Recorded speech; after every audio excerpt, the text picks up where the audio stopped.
अस्सलामुअलैकुम dear viewers, ख्वाबों की ताबीर के आपके फेवरेट चैनल ड्रीम इन्फो से मैं हूं प्रोफेसर शब्बीर अहमद। हमारा आज का टॉपिक है ख्वाब में नमाज के लिए वज़ू करना। अगर कोई भाई बहन ख्वाब में देखें कि उसने हाथ और मुंह साफ पानी से धोया है तो इसका मतलब है अगर आप जॉबलेस हैं, बेरोज़गार हैं, आप जो काम ढूंढ रहे हैं, अल्लाह ताला वो जॉब या वो काम आपको अता फरमा देगा। या जिस मसले और परेशानी में आप उलझे हुए हैं, अल्लाह ताला उससे निकाल कर आसान मामलात के साथ आपकी ज़िंदगी में आसूदगी, सहूलत और आसानी पैदा फरमा देगा।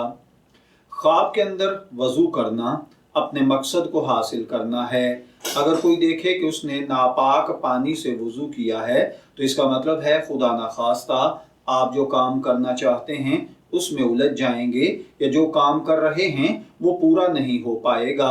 ख्वाब में नापाक पानी के साथ वज़ू करना गम दुख तकलीफ को मोल लेना है। ख्वाब में नापाक पानी के साथ वज़ू करना लड़ाई झगड़ा, गाली, गीबत, परेशानी, तकलीफ, बीमारी है। ख्वाब में अगर कोई देखे कि उसने वज़ू में अपने हाथ और चेहरे को धोया है तो इसका मतलब है कि ख्वाब देखने वाले से उसके दोस्त अगर मदद मांगें ये उनकी मदद करेगा, या आपको अगर अपने दोस्तों से मदद की ज़रूरत पेश आ जाए तो लोग आपकी मदद करेंगे। इसी तरह ख्वाब में वज़ू करने का मतलब हज उम्रे की सआदत नसीब होना, मन की मुराद पूरी होना, मकरूज़ के लिए कर्ज की अदायगी, बीमार के लिए सेहत तंदुरुस्ती, कैदी के लिए रिहाई भी समझी जाती है। मैं दुआगो हूँ कि अल्लाह ताला आपके ख्वाब को आपके लिए नेक ताबीर बनाए।